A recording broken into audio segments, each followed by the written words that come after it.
Welcome to the USD 230 Bully Awareness and Prevention Training. We need your help to maintain a safe, bully-free environment for students and staff. The following is the Kansas state statute regarding bullying.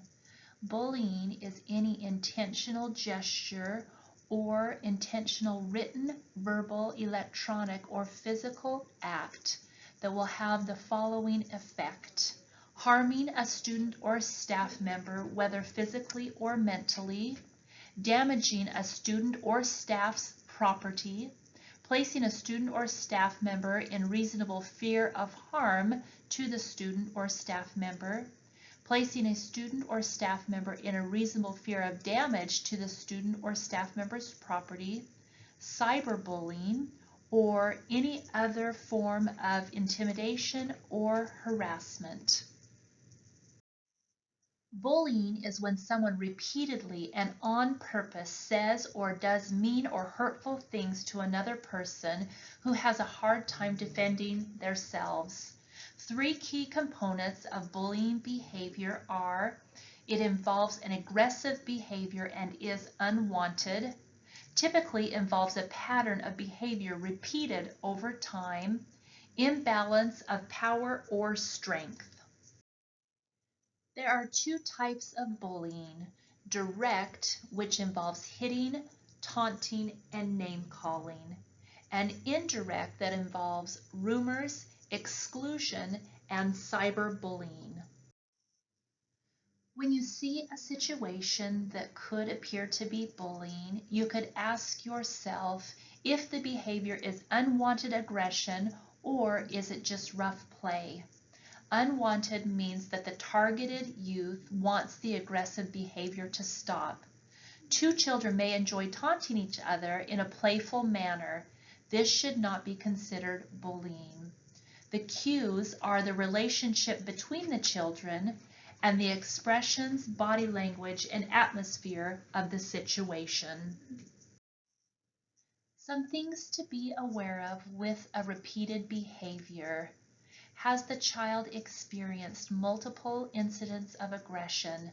There has been a pattern of aggression, or is there a strong concern that a single aggressive behavior has a high likelihood of being followed by more incidents of aggression? So what constitutes a power imbalance? You could consider the physical characteristics of those involved, including their age, size, and strengths, popularity or association with popular peers. Are they in the minority or the majority of the group? Their abilities and skills, both physical and academic, being outnumbered, or the presence of weapons.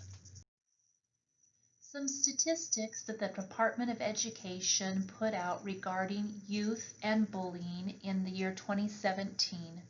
20% of students ages 12 to 18 were bullied at school during the 2016 and 2017 school year.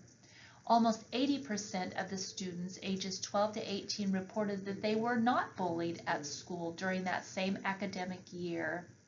Nearly 51% of males and 49% of females reported being bullied. Of the males, almost 17% reported that it happened at school, and of the females, about 24% reported that the bullying occurred at school. The ways in which students reported that they had been bullied in a school setting were that they were the subject of rumors, that they were made fun of and called names or insulted, that they had been shoved, pushed, tripped, or spit on, that they felt that they were excluded from activities on purpose, that they were threatened with harm, forced to do things that they didn't want to do, or had property that was destroyed. Bullying behavior may violate civil or criminal law. This would include physical bullying, such as assault, gender bullying, such as sexual harassment or assault, dating abuse or domestic violence, intimidation for gain, rumors and lies, bullying based on race, national origin, sex, or disability, cyberbullying such as harassment by communication or stalking, or sexting. So how do we distinguish between rough and tumble play or teasing, real fighting or peer conflict, and bullying? In rough and tumble play or teasing, this is when two or more students hit, push, chase, wrestle in a friendly, playful manner. This differs from bullying in the relationship between the parties and the expression and atmosphere. In real fighting or peer conflict, this differs from bullying in repeated nature of the behavior and the imbalance of power. With bullying, this is when someone repeatedly and on purpose says mean things or hurtful things to a person who has a hard time defending themselves.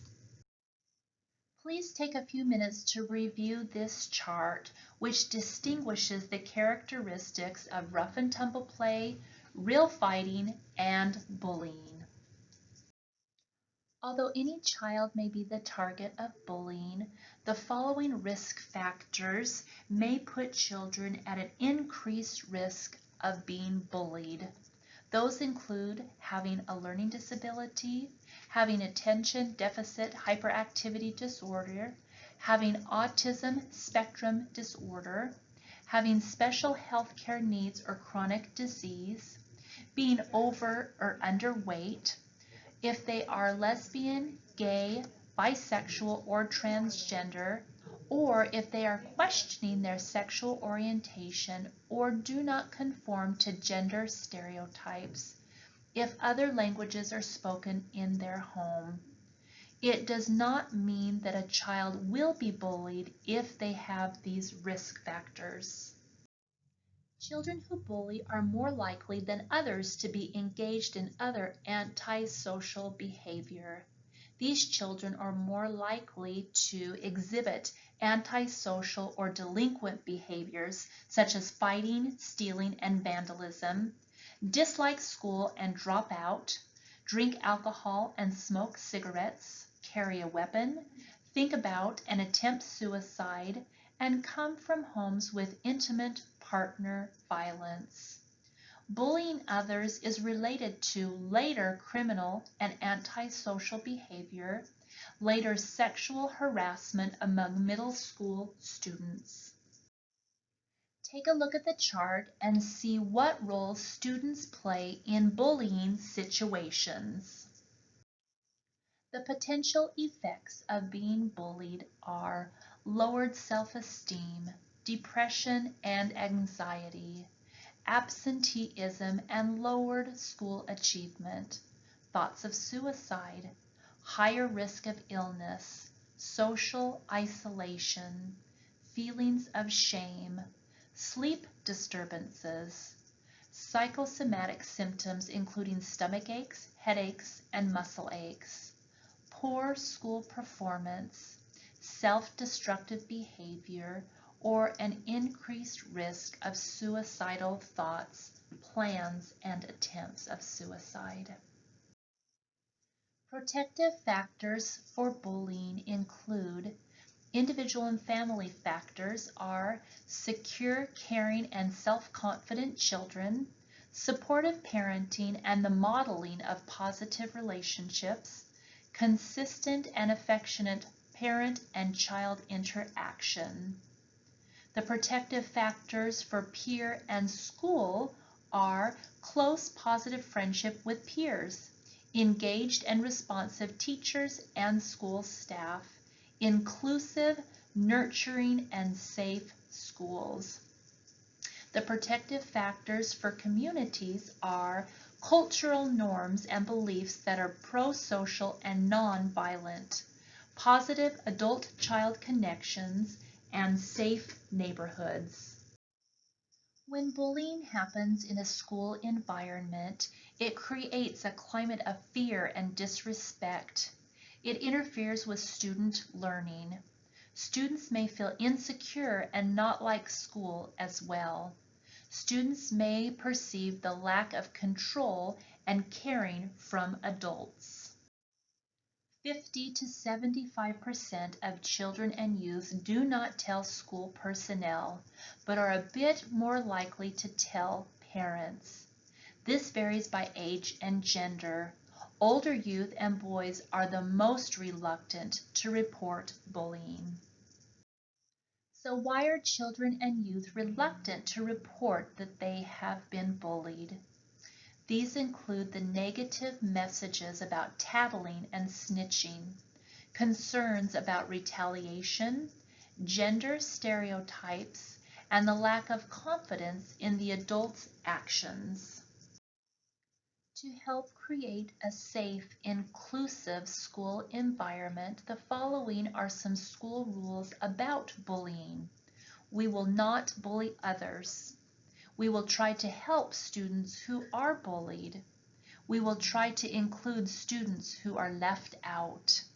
If we know that somebody is being bullied, we will tell an adult at school or an adult at home. So what can you do when you see a bullying situation happen? Number 1, stop the harmful behavior. Number 2, support the student who has been harmed.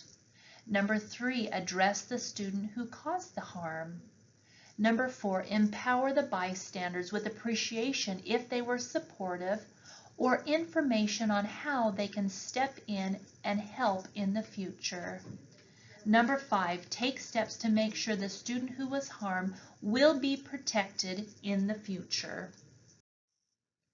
Please remember that stopping bullying takes a team effort, and you play a critical position on that team. Change happens in small increments but can have positive, long-term impacts on all of us.